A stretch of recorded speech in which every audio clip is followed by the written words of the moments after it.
What is a project manager? What do they do? And would you be a good one? This is going to be an important video for anybody who's considering a career as a project manager, or maybe has just started their career as a project manager. Or it could even be helpful to anyone who's experienced it along the way and they see this is something valuable they can share with people who are coming into the profession. Anyway, I feel really guilty about this because I've had a project management channel for 2 years and I've only just got around to answering the question, what is a project manager? So let's get back to the studio and get on with it.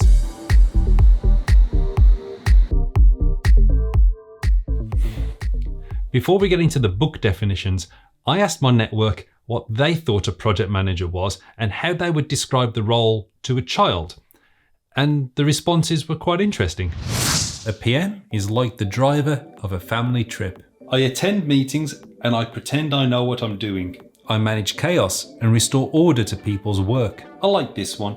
We bring things to life. We make it happen.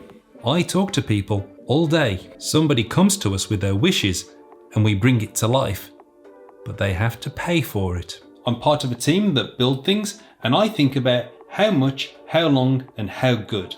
The PM is the CEO of the project. Okay, here's some formal definitions of what a project manager is. Prince2 defines a project manager as the person given authority and responsibility to manage the project on a day-to-day basis to deliver required products within the constraints agreed with the project board. Okay.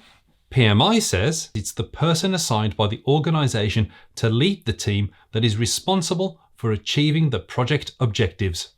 And Wikipedia says it's a professional in the field of project management. Okay, so those definitions are accurate. I'm not sure they're helpful though. So let's go a little further. So here's my take on it. There are businesses and organizations all around the world, and they are constantly changing because the world they live in is changing too.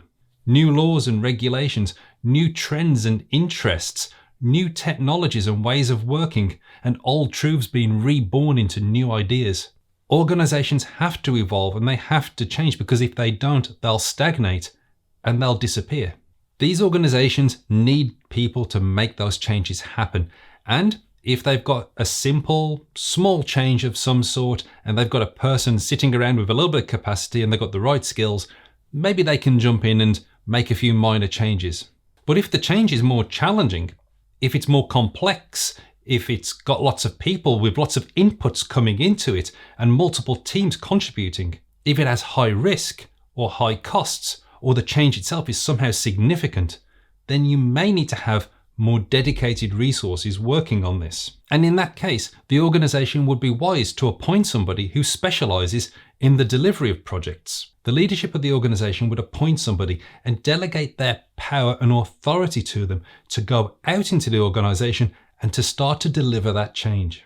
The person appointed to this role would need to have special skills and characteristics.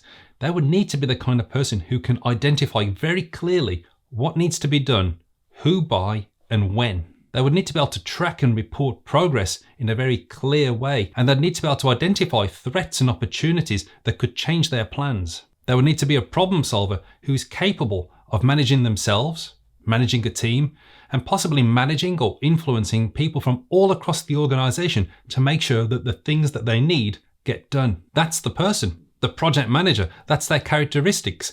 And if that seems like a little bit of a simplification, well, I'm sorry, but hopefully that helps you to understand what that person needs to do. They need to get things done in a coordinated and transparent manner. It really is that simple, but don't let the simplicity of the explanation of the role diminish in any way the challenge of the role. The things that I just said that they have to do can be incredibly difficult. And the project manager needs to adapt because different organizations have different expectations on what a project manager is. Different organizations will have different expectations around behaviors, approaches, and styles. For some, taking a backward step and being a leader and coordinating people remotely might be absolutely fine.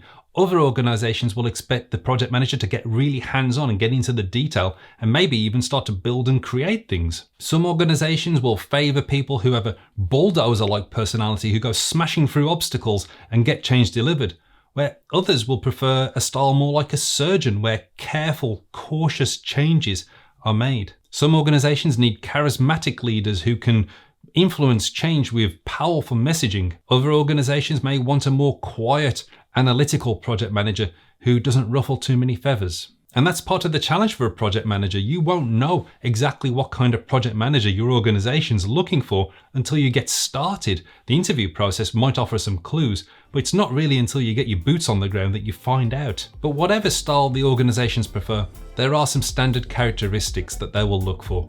So does this sound like you? Can you plan tasks for yourself and others and make sure that they get delivered on time? Can you lead and motivate others? Do you communicate effectively? Are you trusted to get things done? So there you go. If you answered yes to all of those, then chances are you might be a very good project manager. So take that understanding, take that knowledge, start picking up the skills and the qualifications that will give you the confidence to go out and get your first project management job and start delivering projects. Start changing organizations, start improving people's lives, and make the world, in some small way perhaps, just a little bit better.